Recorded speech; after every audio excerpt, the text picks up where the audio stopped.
So the new update has just been released for the Korean server, and we can see what new things have released, which includes, yes, this new secret dungeon, which I can show the gameplay completion of, along with the new weapon customization with the colors, the introduction of these weapons to the 3-star dungeons, and for Korea specifically, they got a new catch-up battle pass, which gives you a ton of rewards and gave me a load of free items, including this full set of max traded gear. I really hope they at some point come up with this catch-up mechanic for newer players, and there's even one for weapon mastery. Look at the sheer amount you would gain here. Be aware, everything I show here is not necessarily going to global in its current state, but it's all a possibility, and it is very likely that we will get the introduction of these weapons to the 3-star dungeons, as that kind of makes logical sense.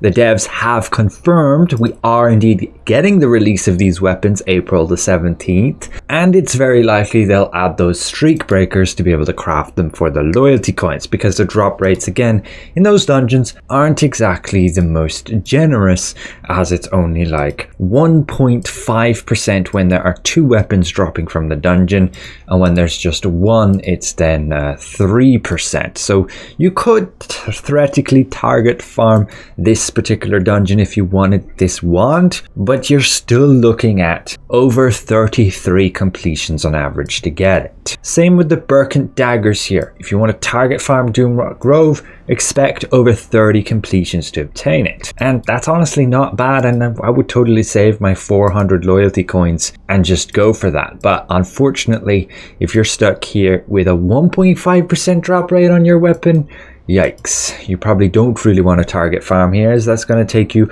upwards of 66 completions. Again, that's on average. You could get it sooner, you could get it later. This catch-up event basically gave this pack, which has a whole load of tier 1 gear that you can obtain. That's max traded, skill books, armor sets, and your entire weapons. Now that's only tier 1, but you unlock higher levels of these chests once you've opened the previous ones. So we get some artifacts here, we get the level 50 chest, and this level 55 chest gives us max traded armor set and a max traded weapon.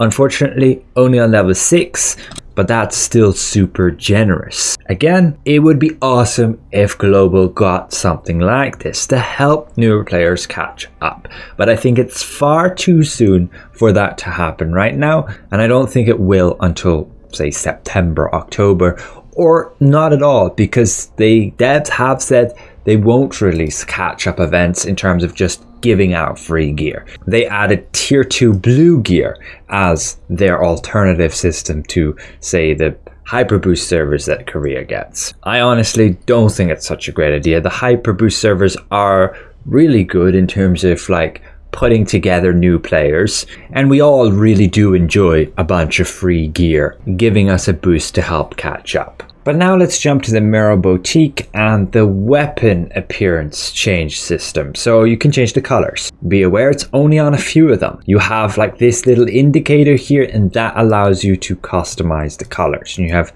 3 different sections that you can change the colors in. And again, it's pretty limited on the amount of weapons that you can actually change those colors on.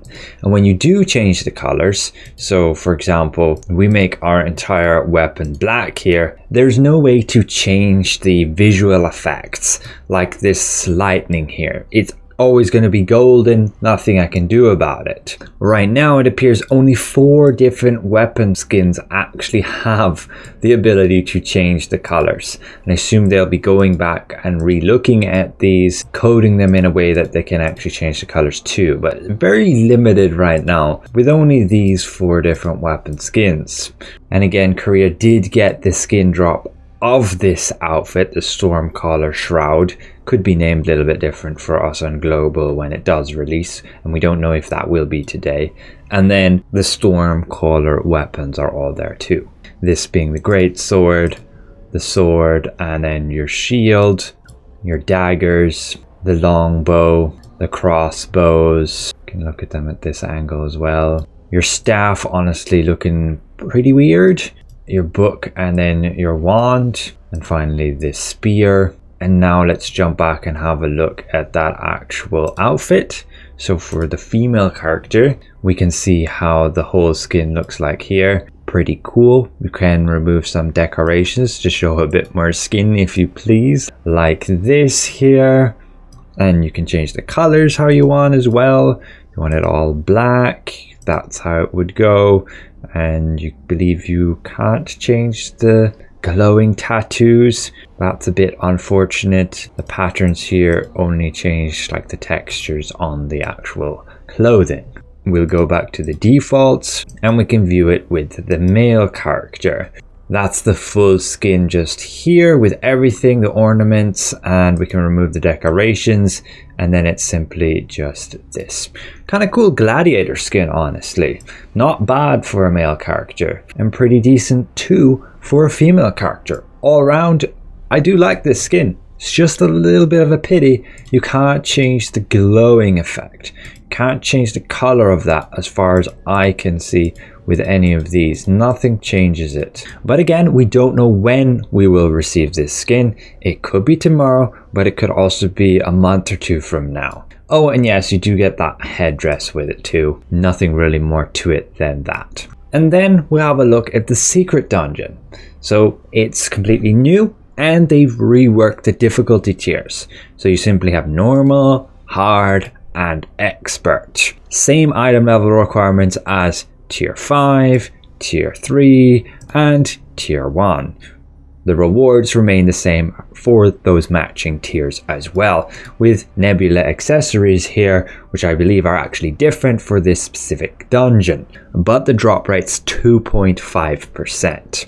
So you'd be very lucky to get this in just 3 completions in the week. But I will just show my gameplay of the dungeon here so you can see somewhat what it's like. Be aware, I'm playing on like 500 to 600 ms, sometimes only 400, but it just makes it quite the challenge, especially with Q blocks. Pings back to 600 now, so it's pretty scuffed but very easy here on tier 1, where we can at least get a general gist of what mechanics to expect.